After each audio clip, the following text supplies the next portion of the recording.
છોટાઉદેપુરના નસવાડીમાં ભક્તિમય વાતાવરણ છવાયું કારણ કે જીવનપુરા ગામના નાના અંબાજી મંદિરથી પાવાગઢ તરફ પગપાળા નીકળેલ સંઘ નસવાડી નગરમાંથી ભવ્ય રીતે પસાર થયો। વર્ષોથી ચાલતી પરંપરા મુજબ ગુરુ વિશ્વનાથ મહારાજ માગશર માસમાં પાવાગઢની યાત્રા કરતા અને તે જ પરંપરા હેઠળ આ સંઘ હરિભક્તો સાથે આગળ વધ્યો હતો।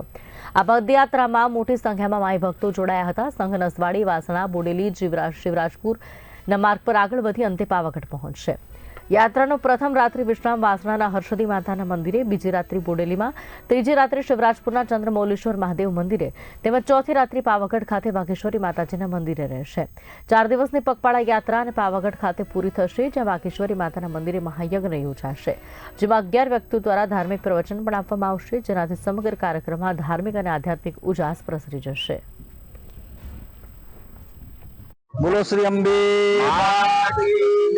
महाकाली काशी विश्वनाथ महाराज की जय।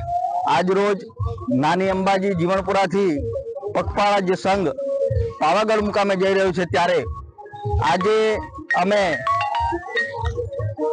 आजनु रात्रि रोकाण वासणा मंदिरे रहेशे અને બીજા દિવસે બોડેલી મુકામે રહેશે અને ત્રીજા દિવસે શિવરાજપુર મુકામે રહેશે અને ચોથા દિવસે માં મહાકાળીના સાનિધ્યની અંદર આ સંઘ પગપાળા પહોંચશે।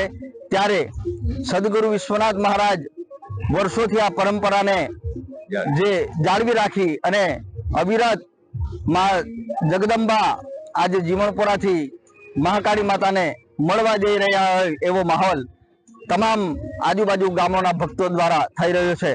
ત્યારે આજે આ સંઘની અંદર ઠેર ઠેર થોડી જગ્યાએ ચા નાસ્તાની વ્યવસ્થા કરી, એ બદલ ભક્તોનો પણ ખૂબ ખૂબ આભાર માનીએ છીએ।